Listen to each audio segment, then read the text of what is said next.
How's it feeling being in the semifinals? Pretty awesome. Surreal. Yeah. So good. Yeah. You may have noticed we're not in Toronto anymore. Vibes are a little bit different here in Calgary. Every summer, the city hosts the world's largest outdoor rodeo, the Calgary Stampede, which has been taking place since 1912. Well, I live in Texas, so this isn't my first rodeo. In the States, we say, yeehaw. But in Canada, in Calgary specifically, we say Yahoo. Yahoo! Or Yahoo? Yahoo!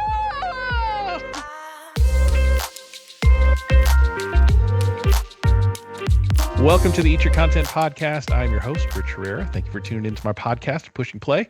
Just a reminder, just to follow me on socials at Rich Herrera at Eat Your Content on TikTok, Instagram, Facebook, X, and just that way you know when things are going to come out. And also make sure you like and follow, hit the subscribe button on your podcast player of choice and on YouTube so you'll be notified when new episodes drop. We are continuing on our journey of Top Chef Destination Canada Season 22. We're on episode 11.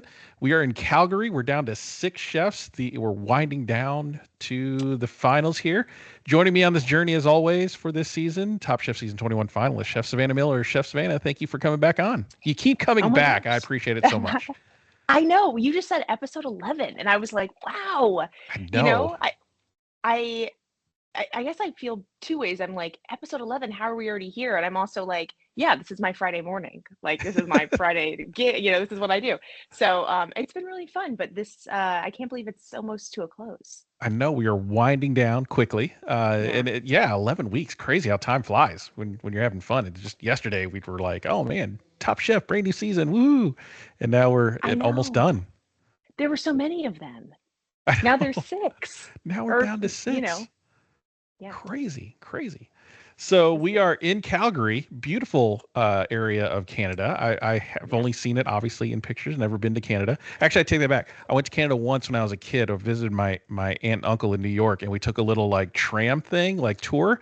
We went right over the border, turned around, and came back. So I can say I was in Canada for about 50 feet. The 2 places at once thing. You're like, yeah, on both right. sides. Left foot's in Canada, right foot's in the U.S. Yeah, We good did times like where I didn't. Sorry. Oh, sorry. We did like a Niagara Falls. Like we did the Maid of the Mist thing. So did you? My parents thought that was real important. Yeah. So I'm with you. It was quick. It was like, we're going to take you, you're going to get soaked, and we're going to go straight back to like where we're headed. But yeah, Canada trips. We did it. We'll have to go back for real.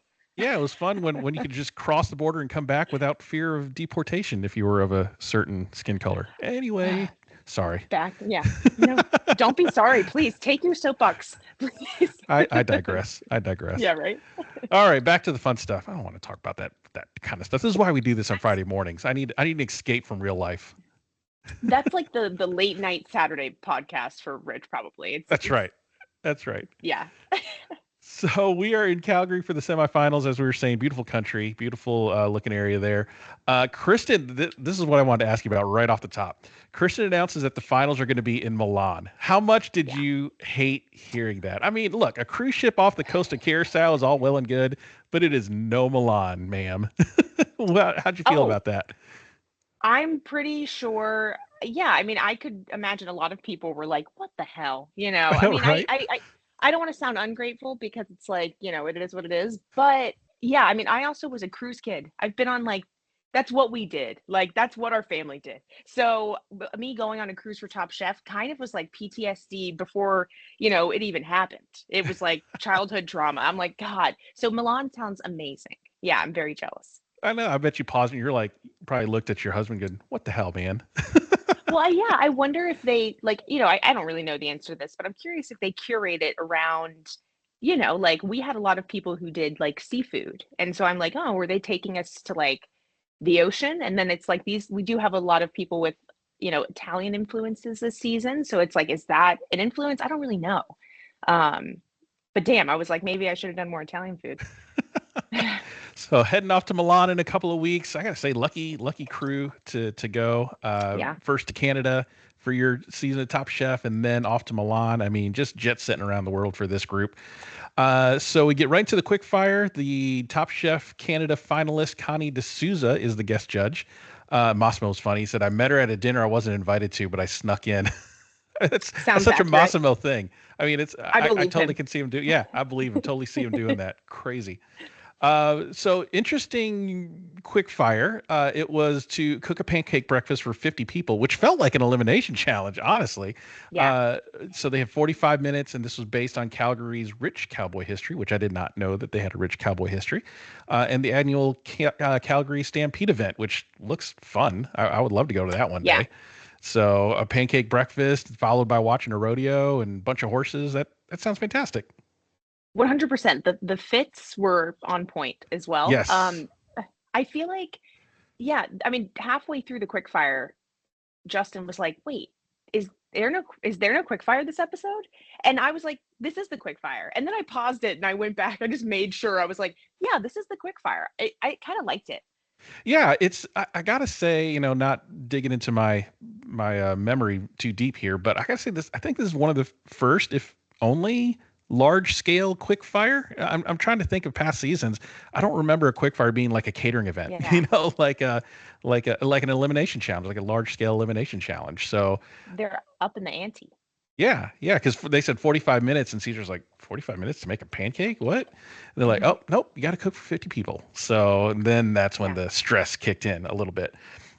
yeah. Adding to the challenge was the pancakes had to be creative, no just basic pancake with syrup, and it had to be handheld, so it can't be eaten with utensils. And the winner gets 10K. When I first heard handheld, my mind immediately went like a crepe burrito type thing. So what were you Okay. thinking when you heard this challenge? I mean, I think a pancake taco was the default, but I was kind of thinking Yeah. creative, like a crepe burrito would be good. Yeah, I was kind of thinking like maybe an arepa, or I was thinking Mm, like I don't know the name of it, so I probably wouldn't have done this, right? Because I wouldn't have been able to name it. But there's an Ethiopian restaurant in town here that I really like, and they have this like bread. I'm not going to call it a flatbread because it's not like a flatbread, but it reminds me of a crepe. If a crepe had like a ton of moisture and a ton of holes, and mm, it creates like all these holes like a pan. You know when you're making a pancake and you're like, oh, I see the bubbles. It's time to flip it, hmm. or that's what I think. I don't know. Yeah. And it kind of has all those bubbles and it's so moist, and it's the purpose is to pick up all this sauce so it goes in those little like spongy holes. And my thought Hmm. was like something like that would be cool, but in a similar fashion of like you roll it and it's something almost like imagine it kind of looks like a Swiss cake roll, but you can pick it up. Like I don't know. I Ooh, had it's easy to sit on the couch and be like, I sure. probably would have. But yeah, those were two things that came to mind. I thought it was an interesting challenge for sure. Yeah, it's always fun watching these challenges as like a home competitor, watching it sitting at home, and I'm like, eating a bag of chips, going, "Flip that pancake, you moron! What are you doing?" I'm like trying to tell these chefs what to do, and I'm sitting Yeah. here with chip crumbs on my chest, eating eating Cheetos on the Yeah. couch. So it's Yeah. like, what am I doing? What am I doing? But The yeah, moments when people are go ahead. waiting for food and they're like, "Oh, I'll have it up in 1 second," and then you're like, "Come on, like the people are hungry." Like, What are me you like doing? flashback to my season. I'm like having people help me serve. Gail's like, "Savannah, let me help you," and I'm like, "Thank you." Oh, Right, right. so silly. But yeah, so this is a really interesting challenge because we have like in Jacksonville, I'm sure Raleigh has the same thing, Raleigh Durham. We have these like Japanese places that do these bubble waffles, and they put them in this like cardboard cone thing, and they just fill it with all kinds of like fun stuff. Like it's either ice cream or something savory. We have the breakfast versions with scrambled eggs and sausages and stuff like that. So that's where my mind immediately went to, is like have it in like a cone shaped thing, Sounds good. and then like fill it with scrambled eggs and sausage. I mean, that's perfect. But I mean, I'm not that creative because these are some pretty creative stuff there. Yeah. One thing I found interesting is a lot of hoecakes. It was Hmm. giving top croquette from your season. Uh, can you kind of walk me through the headspace of why hoecakes was the default for a lot of these chefs?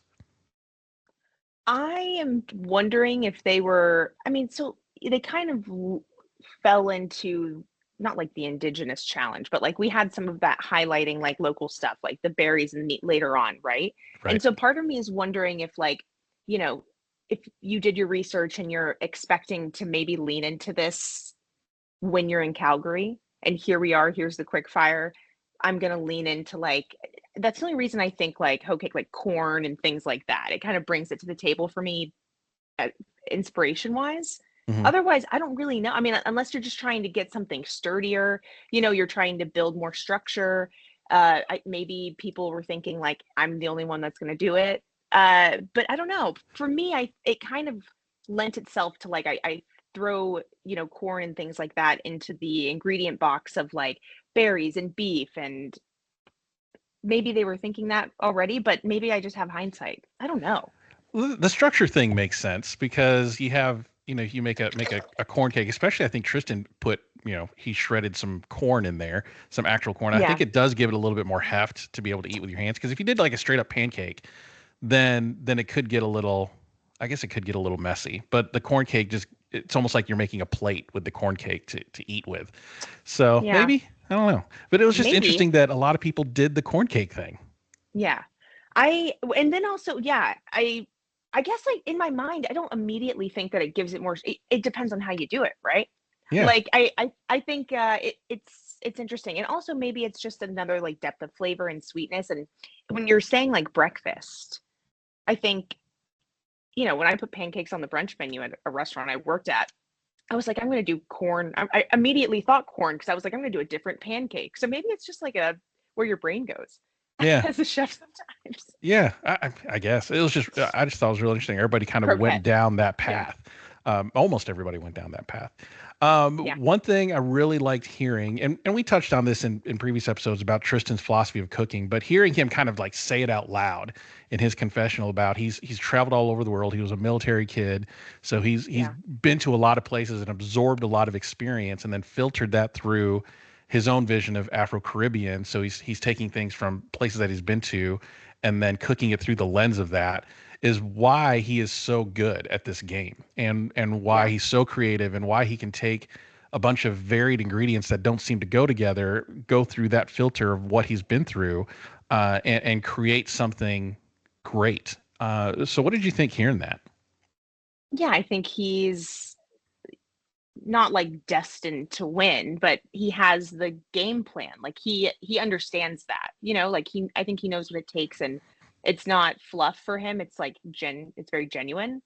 And you have to have that experience and be able to pull off that technique and be able to reference those things that you've learned, but without just recreating somebody else's food and putting it on a plate.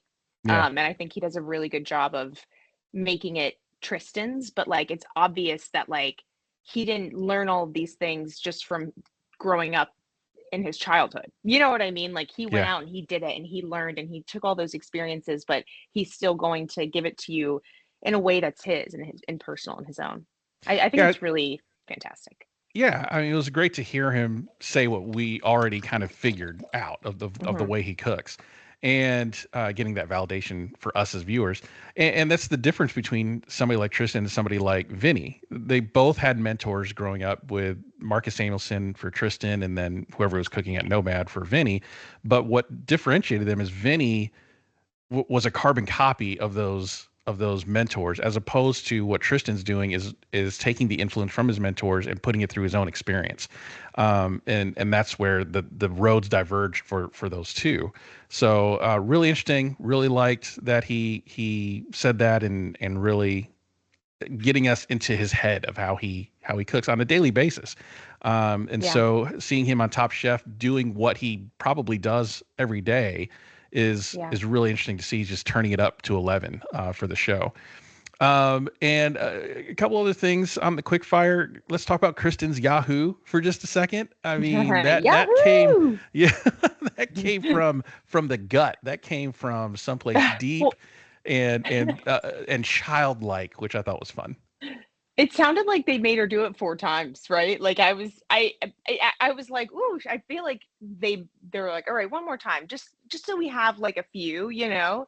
And I was like, poor Kristen, like I hope she, I don't know, had some hot tea or something. You know what I mean? I heard a little voice crack. I was like, "Ooh." Yeah, yeah. That was, and then Tom's like Yahoo, like a dad does. Yeah, give it your all, Tom. Come on. Come on, man. Come on, give us a So Yahoo. silly. But it was fun, and I do love when they were cooking. So they're cooking outside. It's at where they did the medal ceremonies for the Winter Games back in the day. So everybody's cooking outside. They have these like gas griddles that seem to be temperamental. And I love that everybody's first pancake is horrible. And it just reminded me that, top chefs, they're just like us. When I cook a pancake, my first one's always horrible. You're just kind of getting to know like the temperature of where to put stuff on the griddle. And then Massimo's like, I'm done with this. And he makes these mini pancakes in a pan. Did you like that pivot, or do you think he should have tried to figure it out? I mean, I guess I like the idea of pivoting and not like spending too much time focusing on one thing. I mean, I thought he was more so running out of batter. Did I miss that? Was he just doing smaller just because of the pan? I thought he also was like running low on batter, right? Or no? To me, it seemed like he was doing smaller because of the pan. Just the pan only? Okay. Right, Then, just the okay. pan. Then that changes things for me, because I thought it was more of a batter issue is what I wrote down, which maybe I was just like, yeah, that's definitely why you're doing that. Anyways, if that's not the case, then I don't really know if I would have gone small just for that sake. Like, why don't you just put some on the grill, and if you need to keep it going faster, you can put some in the pan. You know what I mean? Maybe you do both. I don't know. I probably wouldn't have done that, because I thought it was just kind of jarring. It was too small. Like, you can go smaller. Yeah, but the thing is, in general, I don't think that I plate as big. So like, I do think that some people's dish was huge. So I'm okay with smaller, but his was too small. Yeah, I mean, and somebody can put it in the comments of why he was making them small. I think it was just because of the pan, because he had like a regular 10-inch pan, and he was trying to crank out 50 pancakes. So I thought it was made that up. I don't know if it was because he was running out of batter, but somebody's going to comment and fact check me. I feel like Goldilocks. Is it Goldilocks? Yeah, I'm like, too small. This one's too big. Yeah. So before we get into the individual pancakes, any other standouts during the cooking of the pancakes there? I mean, I guess just in general, I thought it was funny when Lana's like, "Oh, we're all making hoecakes." Like, okay. And I liked that Tristan had like his stuffed somewhat. Like, to me, that was interesting. Something thrown out there. I mean, honestly, yeah. I guess I spent the majority of this quickfire, the first half, being like, is this an elimination challenge? What's happening? Like, wait, hold on. I thought it was good, and I thought it was fun, and I thought it was like low risk, but also when you put them in that type of situation, like, it's not going to be too crazy. It was just a fun, enjoyable watch. Yeah, it was a fun, enjoyable quickfire. I love a good pancake. Yeah. So let's talk about the different pancakes in order of judges' appearance. So Shuai made a cornmeal pancake with scrambled eggs, lapchong cheddar, and a chili crisp avocado aioli. Give me some of that on a bagel. That sounds delicious. Yeah. So, I mean, the chili crisp, hot, but the avocado kind of smooths it out. I think that would be awesome. The judge thought it had lots of flavor, and they liked the hefty portion. So, what did we think of Shuai's? I thought it was very creative. I know. I guess I'm immediately like, well, I guess I'm like, they went too big, but they enjoyed it. I think it kind of reminds me of like, it's like an avocado, not avocado toast, but it gives me those vibes. Like, I put like chili crunch on my avocado toast. Yeah. Fun. So yeah, so I thought it was kind of inventive. For me, Shuai always like does a good job of making things that, this was a comforting challenge to begin with, but it was still like Shuai coded. Yeah, very much. He makes very much. Yeah. It's very, like, you could, if you didn't name the plates, you could pick out that was probably his, and just because of his signature things that he integrates into his dishes. So I had cornmeal. Yeah, cornmeal. So Massimo did a buttermilk pancake, so he veered away from cornmeal. So he did a buttermilk pancake with the plum sauce, bacon marmalade, and a peach puree. All the judges wished it was bigger. I think all of us wished it was bigger. It was. I don't even think it was barely silver dollar size pancakes. And the judges thought it was. They didn't. Yeah, and the judges didn't need the two sauces. They thought it was too acidic. I don't think this was a good one for Massimo, but he tried to pivot and didn't work out for him. Yeah, I appreciate his commitment to the bit up till the end. Like, no, you guys are gonna eat a ton of food. Like, I didn't want to give you a lot. That's talking your way out of a problem, right? Yeah, and I expect nothing less from him. But right.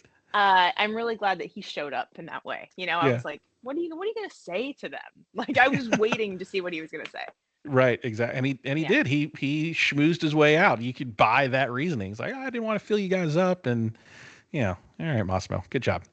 So the next up was Bailey. Bailey did a buckwheat crispelle. Fancy name for a crepe, right? I mean, it's a 100%. crepe, right? Yeah, we have a crepe situation happening at the restaurant right now, and I was like, okay, crispelle, okay, like Just I call it can that. do You can that. call it that and charge $4 more. I mean, there you go. Oh my God. It looked really pretty. The way that her, crispelle looked like that is, it makes sense because it's buckwheat, but the Nigerian like pancake thing that Mhm. I'm sorry, it was Ethiopian that I was talking about. It kind of looks like that, but very spongy. So I thought that was cool. And immediately was like, oh wow, maybe same, but different. Yeah. And hers came with a brown butter pecan, which sounded delicious. Like butter pecan's one of my favorite ice creams. Yeah. A plum maple syrup and roasted mushrooms and spinach. So it had like sweet and savory kind of going on. The judges thought it was easy to eat, which it did. It looked like you can walk around with it Yeah. easily and not lose a lot of the fillings there. And they loved the pecans, which I agree with. That would probably be one of the pancakes I would have tasted for sure. So I thought Bailey did a really great job. I thought it looked so good. Yeah, yeah. Yeah. So Lana did a cream corn hoe cake with sausage, poached peaches, and a peach and white hibiscus sauce. The judge thought it had good flavor, but it was more about the sausage and not about the pancake. It was a pancake challenge, so the pancake should have been highlighted, but she had a lot of sausage on there. I mean, I guess so. But if the point is to make a pancake and you gave them a sausage more than a pancake, then I guess points off. Yeah. I think it's when you have like so many things that are already similar, like pancake challenge, and then a lot of people are doing hoe cakes, they're gonna nitpick things like that. Yeah, yeah. Caesar did an XO pancake with basil and Chinese sausage, brulee tomato, and candied mushroom. Loved the flavor, but seemed disconnected with the pancake and the tomato basil combo. This is probably my least favorite. To me, it didn't look good. I probably wouldn't Yeah. have eaten it if it was presented to me. So Caesar, he's still kind of like experimenting with a lot of different things, and it's not quite paying off for him. And I think this is the example of that one. What did you think of Caesar's there?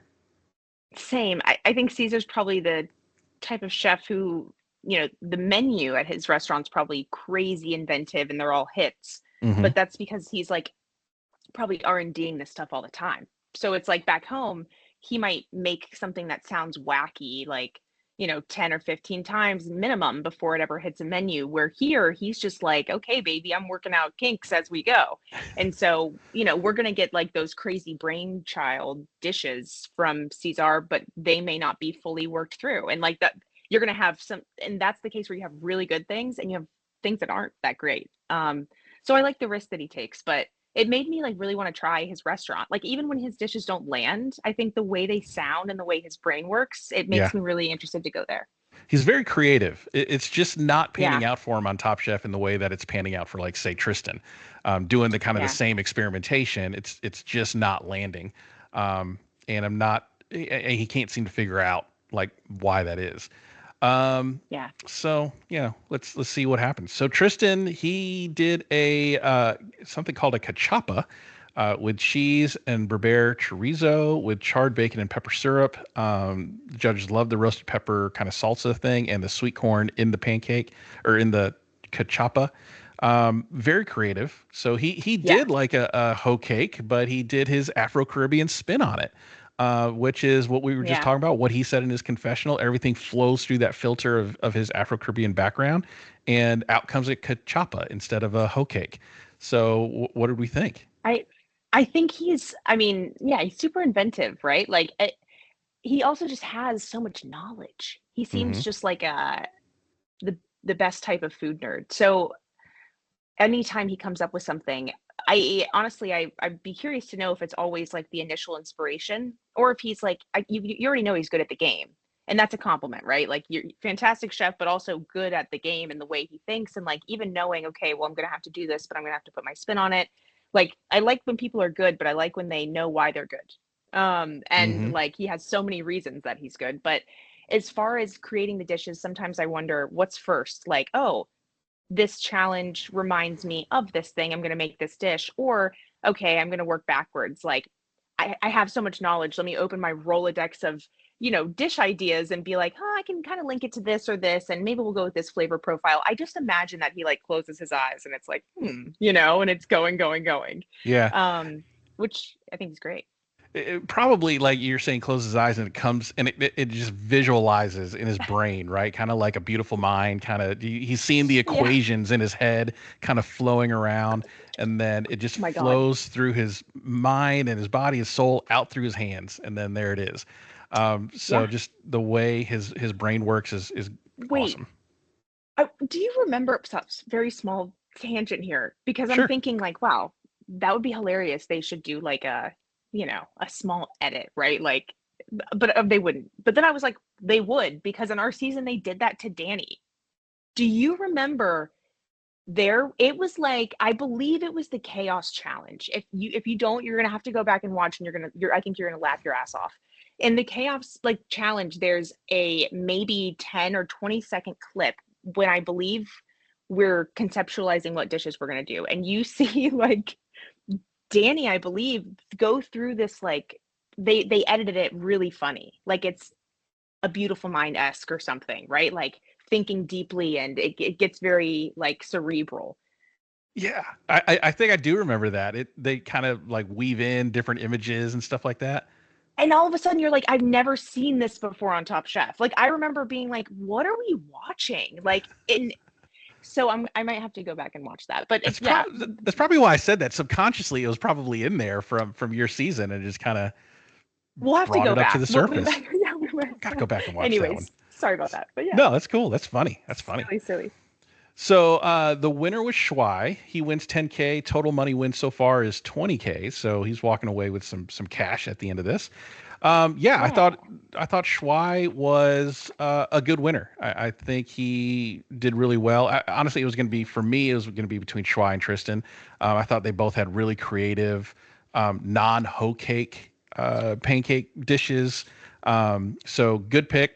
I thought he deserved that one, especially with that chili crisp avocado aioli thing. Awesome. Yeah, his food always like sounds very good. Schwei. And he's also on like a little bit of a streak. He is on a streak. He won the elimination challenge, so back-to-back wins for him. Elimination challenge, and then immediately followed by a quick fire win. So good job for that. So brings us to the elimination challenge. So the guest judge was Dinia Baltzar, chef owner, I think I'm pronouncing it right, Baltzar, chef owner of Creative Cuisine Catering and representative of I'm going to mess this one up, Ladili Q First Nations from Northern Canada. So representative of the First Peoples there in Canada. So that's great to see. The challenge was to create a dish that incorporates beef and berries that are indigenous to the area. I love this kind of challenge. I love when Top Chef really leans into where they're at, right? Where they're filming, and leaning into the indigenous local cuisine there, and asking the chefs to do that. And most of the time, it's out of their comfort zones, and because they're not cooking indigenous, First Nations people food on a regular basis. So this is almost out of everybody's wheelhouse. And then pairing up beef and berries, which is something that apparently is regularly done, but in that area. But I have not had a beef and berry kind of combo dish before. Yeah. Have you, or have you ever cooked one? I think I immediately think like game meat and berries, not necessarily beef and berries, right? So no, it's not my first, but I remember hearing about, like, in culinary school there was a story that a teacher was teaching us, whatever. The dish was about a beef dish with blue cheese and strawberries. So that's kind of what I thought about, but it's not something I've eaten. I just remember him telling us this story about why it shouldn't work, but it does. Yeah. So this type of challenge, I love. It's the best version of Top Chef when they really lean into the local area wherever they're filming. I think is awesome. So big fan of this elimination challenge. So they got to choose their beef and then knife draw for their berries. So everybody's kind of, I wouldn't say rushing. It was a leisurely stroll to the to the beef table. Unlike your season where everybody was like running to everything and pushing each other down. Yeah, poor Dan was like, "I'm coming. Save me something." Greasing the floors. Yeah, right. So let's see what everybody picked. And what's funny was with berries, we aren't talking basic berries. We're not talking blueberries or strawberries or raspberries. We're talking some real indigenous. I've never heard of these before. So Yeah. Tristan got a flat iron and gooseberry. Caesar got a ribeye and a chokeberry. And then who had the strip loin and Hoscot berry? Uh, that was I forgot who that was. Coscop. Yeah, Hascot berry. I Shoot, have. I wrote it down and forgot the name. Wait, hold on one second. uh, Process of Sorry, elimination here. I have Hoscot. Sorry, the name of the berries is what's getting me. Yeah. So let me. Oops. Who was it? Massimo is tenderloin, and then we have Yeah, Bailey is Massimo's. beef cheek, So that Lana's was strip Lana. loin, and Hoscot. Yeah. Yep. So Lana. So Lana had that one. Sorry, I wrote down strip loin and Hoscot, but I didn't put down the chef's name. So Lana had that one. Bailey had the beef cheek and Saskatoon berry, which is fun. Schwei had short ribs and black currants. Massimo had the tenderloin and elderberry.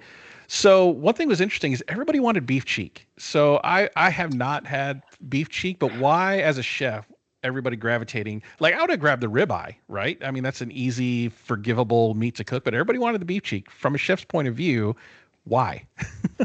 I mean, to me, the beef cheek is more forgiving in the sense of you put that in a pressure cooker and then you're gonna like walk away.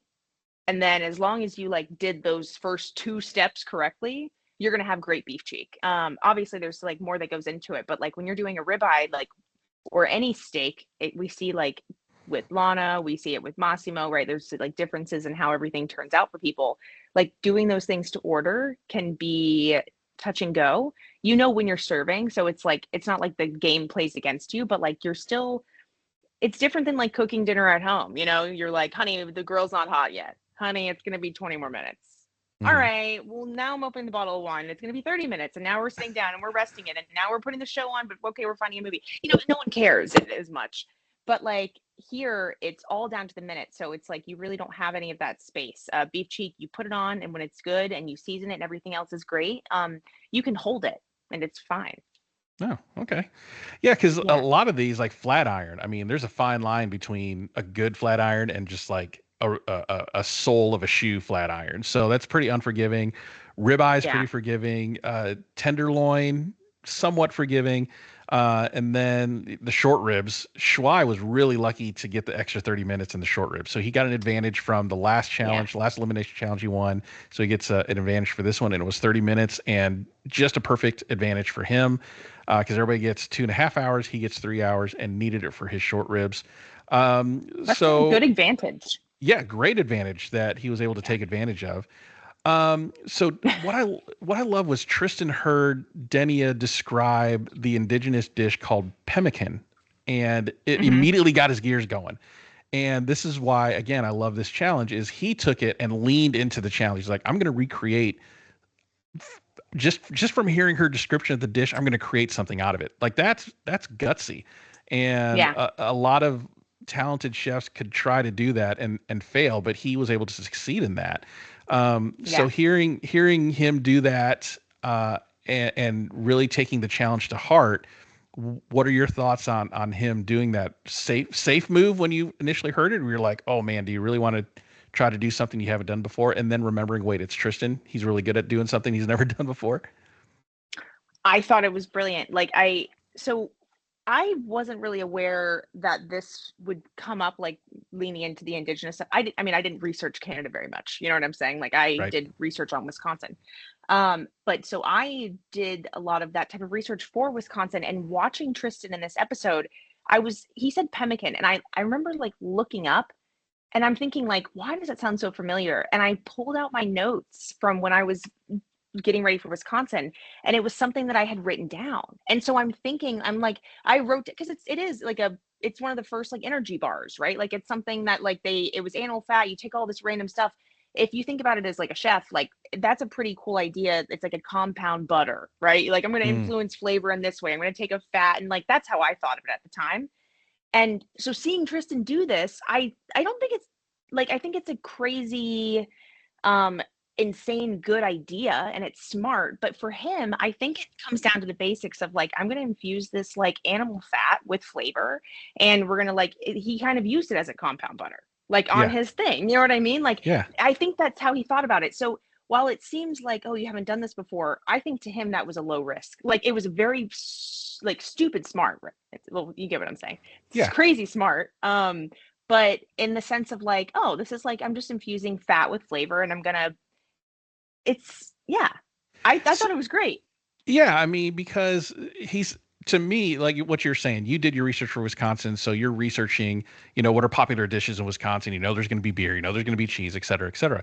With a place as vast as Canada, there's a lot of research you can do, but then you get kind of paralysis by analysis. So I'm sure he did his research on Canada, but the way it Yeah. looked like he was creating this dish on the fly in his mind. Like this wasn't something that he researched beforehand. Maybe, I don't know. To me, that's what it seemed Yeah. like, that he was hearing the principles behind what is a pemmican and what does it do, and then he just knows the rules of infusing the fat with flavor as a chef and then doing it. Like that's the difference between a professional and me, right? I would never have thought I don't know the rules behind that. So I don't know the rules to break, right? You got to know the rules of the game before you can break them. And he does. He just has that experience, and he knows the basics of, okay, it's an infused animal fat. I can do that. I can make a butter out of this. And I would never know. That's why I love Top Chef so much. I don't know these things. And it's just as much educational to me as it is entertaining. But that's why I love watching professionals do what they do, is because, man, just to watch their brain work in that way and knowing the rules of the game and then knowing which ones to break and be okay is what makes Tristan such a great competitor in this show. Then he pulls it off as a compound butter. So fun to watch.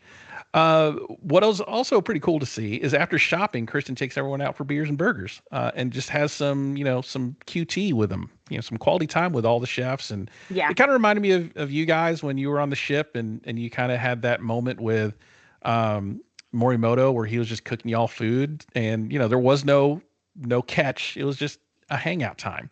So what did you think watching this scene play out? It was great. It kind of reminded me of like the Bartolotta dinner. We had 5 people left. They took us out to dinner. That was really nice. I was a little jealous of this. It seemed more fun. Like, hanging out with Kristen at a bar, like eating like, I don't know, burgers look great, like beers and stuff. Like that's my dream. Like to go through like a Sonic drive-through or something with Kristen. So it did seem less staged, right? Yeah, it did. It Yeah. seemed fun. Yeah. Less buttoned up and more just like a hangout. It seemed like it was a for real hangout. Yeah, I think that, maybe it's just Kristen gives off such a calm energy. Oh, my cat just like knocked my clipboard off. Sorry. That's okay. Ooh, okay, technical difficulties. I think Kristen gives off such a calming energy. Maybe I feel that way because I was there at one and I'm watching the other one from my couch. But I just thought it was very genuine and like she's cool. Like and also like getting to have that little tidbit of information about Lana, like staging with her back in the day. Like I love these moments that they carve out in the show because that's when they're going to throw one of those things at you. Like I'm like, I wish I would have known that this whole time. That's so cool. Yeah. It was fun listening to Lana's like, oh yeah, I staged at your restaurant way back and you didn't give me a job, but you really gave me some encouraging words. And it's like, oh no, I'm sorry. Well, watching the confessionals to this episode, I was a little bit like, I'm always looking, I'm like, are they giving us any Easter eggs? And I was kind of like, ooh, this is either good or bad that they're telling us that. Yeah, exactly. Right. So kind of at this point of the game, we're 6 chefs left. And I think you start kind of seeing some people pull away. Who do you think is getting a quote unquote winner's edit on these Massimo. last? You think so? Yeah. Wow. I don't. I mean, I could tell you, I think I have my final 3. Yeah. I don't even know if we want to say that or not, but I'm just saying that like I know who I think the final 3 will be. And I think they're all getting a version of a winner's edit. They're different, but I think that's what I'm thinking. I don't, does that make sense? Yeah, because What do you think? I'm thinking Tristan's getting a little bit of a winner's edit. Well, yeah, I mean, since episode 1 for Yeah, Tristan. yeah, for sure. I mean, for sure. Way earlier in the season, he's getting a winner's edit. So it would be a rug pull for me if Tristan didn't win this thing. Like if I'm seeing the edit the way it's laid out, and then Tristan doesn't get named top chef, I'm gonna be like, dang, I got gaslit bad. Sure, I agree, but I mean, not if they support it with the evidence necessary in the last few episodes, because if he, not that drops it, but if somebody just like rises up and, if he's been comfy cruising and like executing at this level and someone just happens to like, okay, well, guess what? I'm coming for you. And we're both here, but one of us just stops the other one. I don't think you'd be upset, right? I think there's a part of me that would be upset if I just feel like I knew it was going to happen the whole time. Yeah. Yeah, that's true. Wouldn't it be a great narrative though if it was like Massimo and Tristan kind of leading up to the finals because of their little beef of I cook like French and Italian is like I cook everything the way I cook is everything against what Massimo stands for. That's a great storyline. Like right up there with the best in professional wrestling type of storylines. You have your heel and you have your face, and they're going to the WrestleMania of Top Chef to finish things off. I think that would be a great narrative to see play out. Yeah. I think like when's the last time, not that like I enjoy the camaraderie, and I still think that these chefs have respect for each other. Who knows, right? But I think that they're the type of chefs that are going to shake your hand at the end of a cook, right? Yeah. And Yeah. regardless.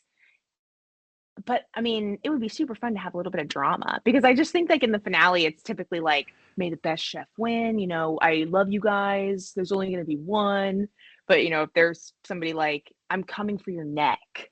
You know what I mean? Like, I'm coming for you. Yeah. I kind of want it. Yeah, I like that kind of drama. I like the drama of two opposing philosophies of cooking and seeing who's going to win out in that frame of mind and thought process. Not the sabotage or who stole Ed's pea puree type of thing, but just the drama of I cook this way, he cooks this way. I don't like his philosophy of cooking. I'm going to beat him in that sense. Yeah. So this type of drama, I love that. At the end of the day, yes, they're probably friends. They shake hands. I'm sure they'll do a podcast together or something. But in the moment, watching these two kind of come to a head is going to be some good TV. Hopefully, if they make it to the finals. This is bigger than food. It's bigger than food. That's right. That's right. It's stuffy versus rustic. I love it. So one thing that I thought was kind of fun was watching Lana test her meat with the cake tester, which is a fun little hack right up against the lip there. I'm more of a instant read thermometer myself. I'm still learning to do it by touch, where you can kind of, I don't know if you ever heard that thing. I think if you do like your hand in an okay sign and you touch the meat of your thumb there and different fingers, and the way that muscle tightens up, it's like well done to medium rare and all that. So I'm learning that way, but I'm still an internal thermometer. Are you a cake tester, touch, or are you internal thermometer? I mean, if I'm cooking a steak, at home, I have a steak I like, right? I know what I get. I like the thickness. I have all this stuff. I will cook that on the grill until it's like the color I want, and then I'll rust. Like I'll be honest, like it's rare that we will get an instant readout. I think cake tester more than anything. I don't cook a lot of steaks in the restaurant setting. I think I would have to be a lot more accurate and like really on my shit. But if that was the case, I'm still a cake tester girl. So that's what I was like taught on the line. It's like it's the most sensitive part of your skin, or some people will put it like here, but this is really helpful to me. Yeah. But I don't do that. Like I wouldn't be able to start that tomorrow. If I started picking up steaks on the line tomorrow, I'm like a realist. I would probably use a thermometer for the first week or two while I'm remembering what feels right, and then I'd probably go back to a cake tester, because I don't like poking big holes like that. Yeah.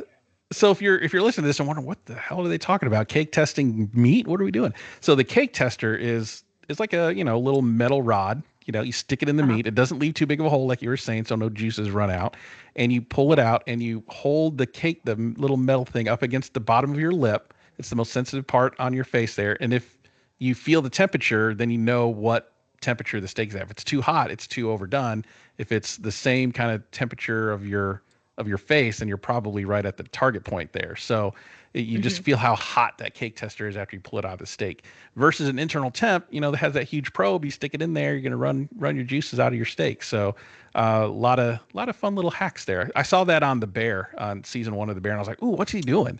And I had a chef on. I was like, what's he doing with that? It didn't look like a thermometer. It's like, oh yeah, it's a cake tester hack. Let me tell you what it's all about. It's like, oh, that's so cool. So just again, educational and entertaining. There you go. I know. So let's get to service. So Lana was up first. She did a grilled steak with Palms Anna and a Haskap berry condiments, smoked Haskap berry jus. The judges loved the smoked sauce, but wanted to see more berry without the aromatics. So she did maybe a little bit too many tricks with the berry there. And then Kristen thought the sage was overpowering, and Tom thought the meat was over-rested, cooked way too early. And the potato was a disconnect. So not a great start for Lana. Yeah. What did we think there? Even plated, it looked disconnected. Yeah. Like I said, watching these confessionals, I was a little worried just because I was like, we're getting a lot of Lana stuff. And then to see her dish come out, I felt it looked disconnected. The potatoes looked like just like a separate thing completely. Tom is big on over resting. I just hear him talk about it a lot. Like he talked about it a lot when I was there, and I feel like it's something he brings up at least once per season.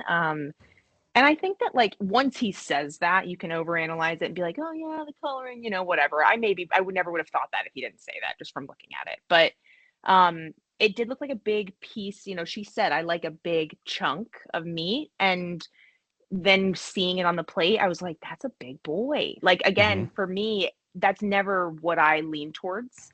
So that was jarring for me personally. Yeah, and then the sage is very strong. Sage is like, it's a thing. You don't need a lot. You don't need any. No. You don't need any. So not your favorite herb. Yeah, I like say when I think sage, I'm like, give me garlic and give me butternut squash, give me caramelization, give me a roasted chicken, and I want that like once a season. Like, yeah, kind of. Yeah. And with the overresting the meat, and Tom's going to point this out on a lot of the meats here. This is all about the protein. So you already need to have, being on Top Chef, you already have to have your proteins on point every time. But one where this challenge is focused on the protein, you really got to nail it. So we're at the point now with 6 people.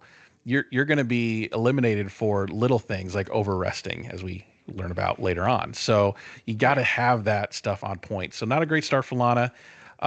She thought everything was good, but the judges think something different. So Massimo did a tenderloin with an umeboshi, pickled elderberry sauce, smoked kohlrabi, and an elderberry soup puree. Judges thought it was a showstopper, thought it was a perfect combo of the beef and the elderberry, and the meat was cooked perfectly. I thought it was impressive, that little fruit leather thing. Was that the umeboshi? The fruit leather thing? Okay. Yeah, I think so. I like this. I mean, Massimo, this is what, like, I thought this was kind of not catered to him, but I was like, this is his to lose. Yeah. I thought it was interesting, though. He made it a point to say at judge table, I was trying not to do French techniques. Like, I was trying to go outside of what I normally do and make this. And then everybody's called him out. I was like, I saw him basting. That was so funny. That was hilarious. He's like, yeah, you're saying this, but you're still doing it. Well, yeah, it's also kind of like, I don't know. Why stop doing French techniques like that? Whatever. Like, what's your POV? Like, I don't know, kind of lean into your POV. Like, if that's your thing, like, do it.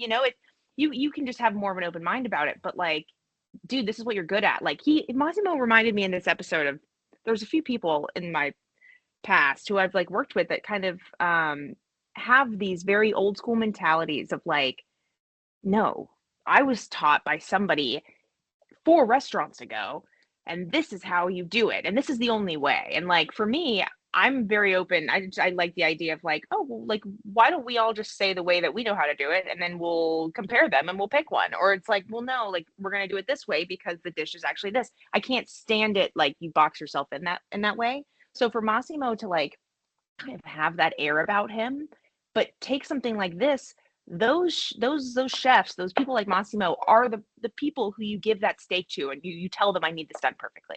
Yep. Because they've done it a million times. Like, Yeah. as much as that mentality can, and maybe, I'm just thinking of people he reminds me of, but like, that was something I always appreciated about those people, is like, God, they're stuck in their ways. But if you need a perfect steak done every single time on a Friday night and blah, blah, blah, like, that's the guy, because he's been trained. This is the only way you do it. And he does it the same way every time. So I kind of appreciate that about him. Yeah. When he said that about, I was trying not to do like my French technique that I usually do. It made me think like he overheard Tristan's confessional from last week saying he's all up in my face about French technique and Italian food. I got to wonder if he overheard that somehow and be like, you know what? I can show him I can do something different. To me, because it was just the way that he flipped so from one episode to the next in terms of like, I'm going to go outside of myself at a time where you really should be leaning into what you do well for him to, but it worked out for him, but I feel like he overheard Tristan. I don't know. Maybe that's the head canon. That's in my head canon. They could have been like, hey, Tristan said this shit about you. What do you think? You know what I mean? Again, it's that, pre-fight interview. It's like, you're going to let him talk about you like that? And then they film his response. So I don't know. That's what I'm thinking, but who knows? So let's see. Bailey did a Saskatoon braised beef cheek with creamy polenta and brulee blue cheese and roasted walnut. They did say there was layers of flavor that were impressive. Gail didn't like the brulee blue cheese, which I don't like blue cheese, and then you're brulee on top of that. I don't know. It doesn't sound good to me. But the flavor of the Saskatoon was lost, and Kristen said you have to play into the challenge at this stage of the game. So I think Bailey, the brulee blue cheese was probably not a great call, but everything else sounded great. I mean, I don't know. What do you think? Yeah, I mean, I guess it just kind of overpowered it. That makes sense. I liked how the other contestants were like, man, I kind of like the brulee blue cheese. Like, you heard a few people be like, yeah, I thought that was good. I believe that this could have been one of those things where it was like, no, maybe it just like was, you just veered off a little too hard. But like, I don't even like blue cheese, and I thought it was interesting and appealing. Yeah. I don't know. I understand though. You have to really like focus in at this point. I'm wondering if maybe the brulee blue cheese tasted good on its own, but like with everything together, just didn't mesh. Yeah. Maybe too sweet. I don't know. Yeah. Yeah, probably. So Tristan did a flat iron with kohlrabi, gooseberries, and bone marrow pemmican. Tom said it had a ton of flavor, very rich, but the gooseberries cut into that, and everyone loved the gooseberries. You saw Gail kind of, oh, you gonna finish that gooseberry? Yeah. Let me take that off your plate for you, which is always fun. But the only problem that he had was the inconsistent cook on the meat. Again, we were talking about that earlier. Flat iron, man. Yeah. I mean, it's very temperamental. You gotta get it right. It's a very fine line between perfect and overdone. And I think Gail said she got an end piece that was just a little overdone, and it's those little mistakes, man. At the stage of the game, that's going to knock you out of the top or bottom, or put you from the top to the bottom. And that inconsistent cook on the meat is what got him. But everything else sounded great. What are your thoughts on Tristan's dish? I just hated it for him, because when you hear that and you're like, conceptually it makes sense. Like I'm on board. I'm like on the Tristan bandwagon for like what he stands for. I'm just kind of like, come on, Gail. But I understand it is that important at this point in the competition. And I'm sure that she was correct. And he's like, you just see it in his eyes, like, damn it. Yeah. Because it's basically like getting a 99 is how it feels. It's like, right. Damn it.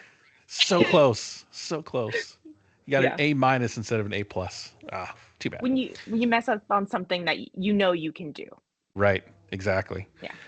So Cesar did a grilled ribeye with a chokeberry reduction, a rutabaga cream, and a bone marrow cornbread. Perfect cook on the meat. Cornbread was a big hit, which, I mean, bone marrow cornbread, that just sounds fantastic. Sounds good. It looks so perfect. And he said, cute. It looked cute. But it looked like a perfect little cornbread with the center kind of raised up like that. So the tartness of the chokeberry was lost in the reduction, and he even said it in judge table where he's like, "Yeah, I wanted some tartness to go with the richness of the beef." It's like, well, that's what the chokeberry is. It was like a perfect combination. You should have let the chokeberry be the chokeberry to offset that richness of the ribeye if that's what you're looking for. But you turned it into a jam, essentially, made it too Yeah. sweet. So you kind of hate hearing him say that at judge table, knowing that that's what the berry was, right? And is it just a matter of he didn't uh, taste it before cooking, or I don't know. Like if he was looking for tartness, you eat a chokeberry right off the bat. Maybe he thought it was too tart and tried to tame it down Yeah. and tamed it down too much. I think that you're often tasked in these challenges with highlighting an ingredient. And like in a restaurant setting, our brains are normally like, ooh, I want to highlight this ingredient maybe because it's local or like it's a community driven thing, like a farmer brought this to me or whatever. And to make it palatable for mass consumption, I'm going to edit it for it to be something that people might be more used to. Like those niche restaurants are the ones that are like, I'm going to give you a gooseberry in its purest form, and you're going to eat it on its own with the fermented liquid of this blah blah blah. Right, but like Mhm. typically, you're making food for a lot of people that you need it to be palatable for a lot of palates, and so I just think it's like first inclination to do something like that. It reminds me again of like something we did fish boil. We're all like, you don't boil fish. We were Right. asked to boil the fish, you know? So they were asked to highlight the berries, and it's a silly mistake that happens all the time. And you realize it later. Like, oh man, I thought I was like doing that, but in reality I wasn't really highlighting it. I was masking it. Yeah, when I was talking to Sue, I had him on the pod talking about the fish boil. He was like, man, any other restaurant, we would have got fired for that challenge for boiling a fish. Yeah. Like, you're asking us to do something that's the antithesis of what we are taught to do. Yeah. So, yeah, really interesting to bring that one up. But yeah, so Cesar lost the tartness on that one. Shuai. So Shuai did Mama Wang's stuffed cabbage with braised short rib, wild rice congee, and black currant black pepper sauce. I thought it was really smart of him when he realized that some of the short ribs weren't as tender as the others, that he mixed it all up. So I mean, that was good. He kind of hid the imperfect short ribs with the perfect Yeah. short ribs. So smart move on his part. The judges loved it. What I love too is the guest judge, Denia. She said it reminded her of something her mom would make, which was really interesting to me because Shuai made this as kind of like something his mom would make. And it's his very, Yeah. very Asian, and Denia very much not Asian, but it reminded them of each other's Yeah. very different cuisine, but coming together through this dish. I thought was really cool and just kind of reminded myself of the unifying, power of food. No matter what region you're in, you can eat something that is Yeah. decidedly Asian and remind you of something decidedly Native American, or Native Canadian, First Nations. Sorry. So just amazing to hear that. What did you think? Yeah, food connects us, like that was definitely like a sweet moment of having um that connection, or anytime someone eats something and they're like, "Oh, this brings me to this moment," and that is a good moment for me, Hmm. is I think one of the best things that you can hear as a chef. So him like getting that compliment, I thought was great. Um, I I will be honest, this was not my favorite dish, but I know that it tasted good Yeah. because Schwei's food, I feel like it's Flavor City. And I love that it's always inspired. Like he's very good at like finding his why and putting that on the plate. Um, I guess I was like visually, it took me a second. I was like, oh, hold on 1 second. Like it was very rustic, and I have no issue with that. But like, I almost, for me, I'm when I saw, like, to reference like last week, when I see the collard dumplings and like the final hot pot, last hot pot or something, that was like for me, like what I get excited about from Schwei, because I know that he can do this this delicious flavor packed comfort food that is like telling a story, because he always has a story to tell, and like I love that.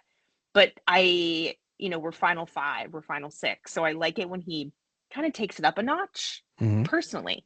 Hmm. um and so kind of having those thoughts, I was really happy that at judges table he was celebrated for the choices that he made in that sense, because I was a little bit like, I don't know, at first I was like, hold on, and to hear the positive reviews I was like, worth it. worth it. Yeah. So you were looking for something a little bit more refined out of Shuai in this particular challenge. I am. And I this was feel a like little it's bit not more what I'm. homey. Thank you for yes. That's what I'm saying. Yeah. I think Yeah. Yeah. I mean, this point. at this stage of the game, right. You're looking for something a little bit more buttoned up, a little bit more refined, a little cleaner. But you know, it tasted good. So, and this is where I think, this is why I love having like somebody like you on the show, because I thought complete opposite, right? I thought Schweiz was a winner. Like I thought he was going to win this challenge based on those comments. And Massimo ended up winning the elimination challenge. I was like, I was a little disappointed. I like Massimo, but I thought Schweiz felt more from the heart.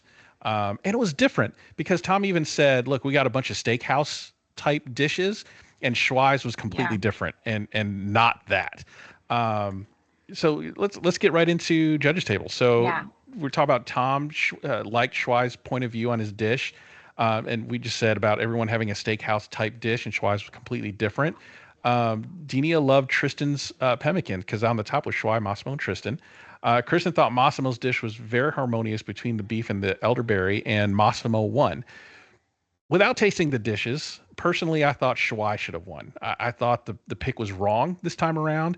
I liked Schweiz's dish. I like that it was different. I don't mind rustic versus fine dining. I think, yeah, at this point, maybe, but that's almost, to me, a personal preference.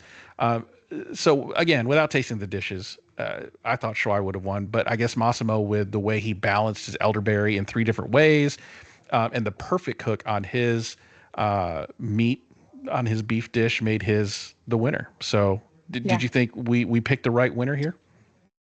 I did. So I like that we have different opinions though, because I appreciate it. You know, the perspectives for me, and I think for me it comes down to not rustic versus fine dining. Let's just say that you have 2 chefs and both plates of food are the exact level of like phenomenal.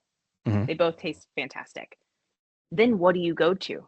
POV, technique. And so for me, it comes down to like, I just believe that they can both make delicious food, that I'm almost, and I also believe that like someone like Schwei has more technique, that I think he's either being safe or like, I just think that like, it's something that people say, and I've said it before, like, I just don't have that. And it's like, well, but like when you want to pull it out and give it a shot and try, sometimes it works out. And I think it's just something I'm waiting to see from him, because I think that they both make delicious food. So I'm a little bit more impressed by Massimo's, I guess. Yeah.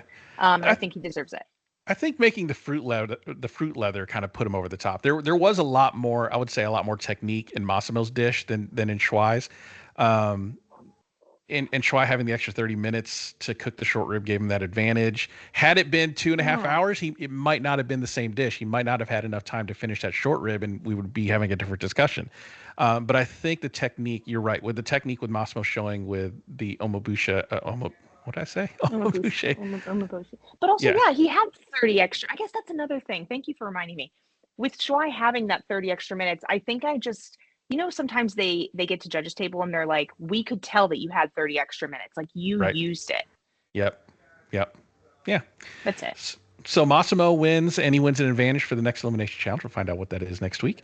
So on the bottom was everybody else. We had Caesar, Bailey, and Lana. Tom said the brulee just didn't work, and the pomegranate didn't work with the Saskatoon berry. Lana's dish was too disconnected, and the meat was not juicy, over-rested. Caesar's berry was lost its tannic nature that the ribeye needed. I think the common denominator for these bottom 3 was balance. A lot of balance issues for these 3, where Bailey had the brulee blue cheese that kind of offset everything, and then Lana had the sage that was out of balance with everything else, and so I just think the balance, and at this point, that's what you're looking for. Is you're really looking for a tidied up dish that is well balanced, that you can put everything on a bite, and it all makes sense together. So I thought it was the right bottom 3. Yeah, I think they want restaurant ready food. Yeah. At this point. Yep. So the eliminated chef was Lana. So unfortunately, she's gone, but the quickfire deemed Bailey safe, so she was immediately safe. She had the better quickfire out of the 3. So it was really between Lana and Caesar, and probably could have been a coin toss, but I think Lana's sage was really off-putting to some.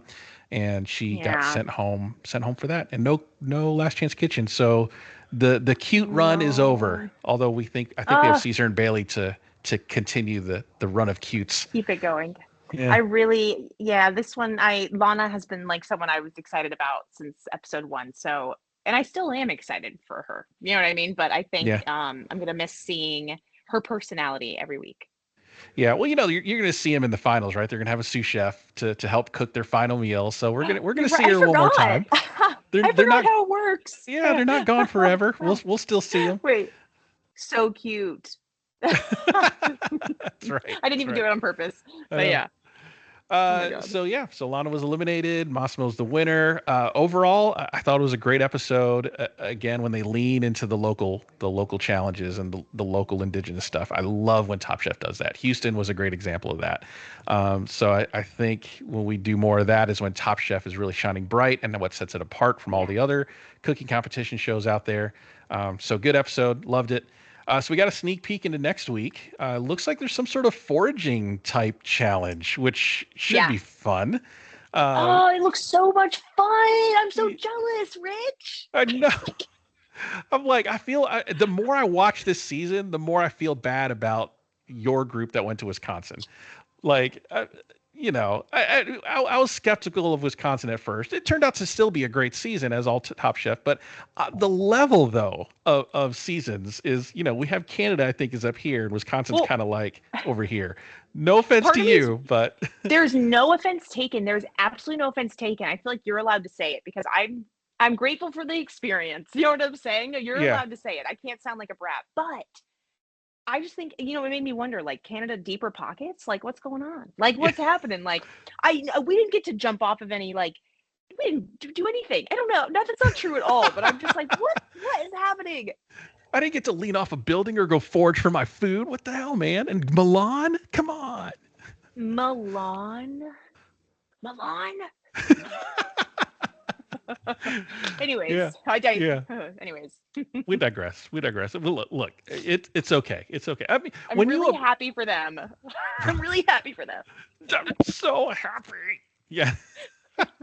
Like when you apply, you don't know where you're going until you get the call, right? And so when you got the call to go to Wisconsin, you're kind of like, Wisconsin? Really? I'm actually like tearing up from laughing. Well, so for us, I think, we were, some people maybe found out and some people hadn't yet. I don't know if I had the final interview saying I was going, because they posted like on Instagram, Padma's leaving, Kristen's coming in, and we're going to Wisconsin. It was like bam, bam, bam. And so then I think my phone call was like the next week. So I had like a week of being like, okay, so now I can kind of zero in. It was something like that. And then I found out I was going. So, but Wisconsin. Yay, Wisconsin. It's no Milan, but hey, Wisconsin. So, well, we did it. Midwestern Milan. Midwestern Milan. We did it. Fun. We covered the season, episode 11. The season. No, we're almost done with the season. Another great episode. Down to, we're down to 5 now. So we're getting close to the end here. So let's cover our draft points. So Bailey, -2 for being on the bottom of the judges table. This is for my team. Shuai got two sets of points for my team. He won the quickfire for 5 points. He was top of the judges table for 3 points. So he gets 8 points total for the episode. Tristan got 3 points for being at the top of the judges table. So my episode total is 9. For your team, Caesar is on the bottom of the judges table with -2 points. Lana was also on the bottom of the judges table for -2 points, but Massimo won the episode, so you get 7 points for a total of 3.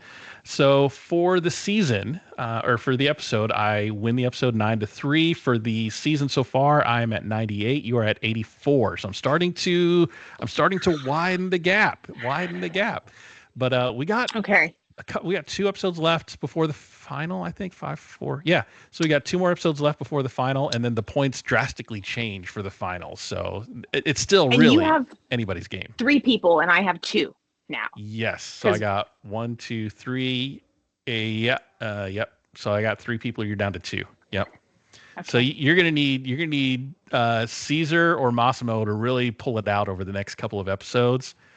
But you're still in it. I mean, it's not a runaway. But I'm still in it. I think I think I might have the winner on my team. I feel You I'm like might. really.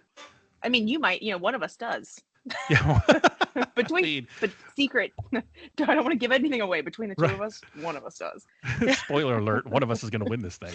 But I mean, think about it that way. I mean, if we're really thinking about our top three for me, or at least top two, you got to think Massimo and Tristan are going to be in the top two. So it's really interesting that one's on your team, one's on my team. This could be a really dramatic ending. Or it could very well be the finals are all my team or the finals are all your team. So we don't know. We don't know. I need to hear those two. Those are the two chefs that I need to hear their story, not just their menu, but like, what is Massimo tableside giving the meal of his life, right? Like, aren't you really interested in what that looks like? And Oh yeah. Tristan, just like how you get us from point A to like point B, right? Like the way he tells stories and his influences already is so great.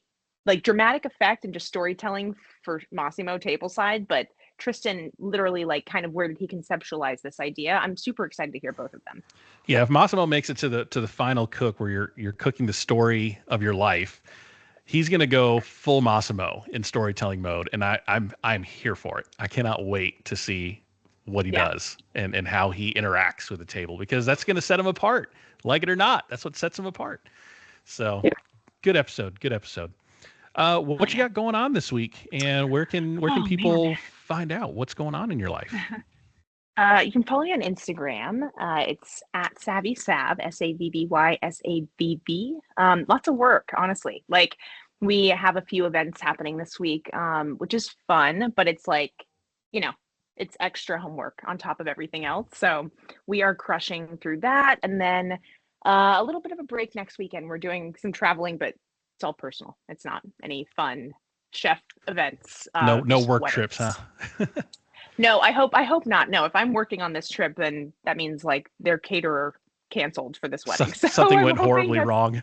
I'm hoping that's not true. But yeah, so just pretty normal week over here. But I'm really excited to get to the end of this, and I feel like this journey has been really fun to follow along, and I can't wait to see who the next top chef is. Yeah, it's been really fun. Yeah, I was just thinking about you going to a wedding and the caterer drops out the last second. They're like, Savannah, I need you to cook for 300 people in 2 hours. Go. Top chef all over again. Oh man, I'd be like, where's the checkbook? I'd be like, how much were you paying the caterer? Double that. Put some zeros on that one. So I can send a bat signal, but hilarious. Anyways. Well, Chef Savannah, thank you so much for your time. Again, a great week, great episode, great to spend time with you. Looking forward to seeing what happens. So, folks, follow me on socials at Rich Herrera and at Eat Your Content. Make sure you like, follow, and subscribe on your podcast player of choice so you can keep following along with our fun little hijinks as we talk about Top Chef through the rest of the season. Chef Savannah, thank you so much. Thank you.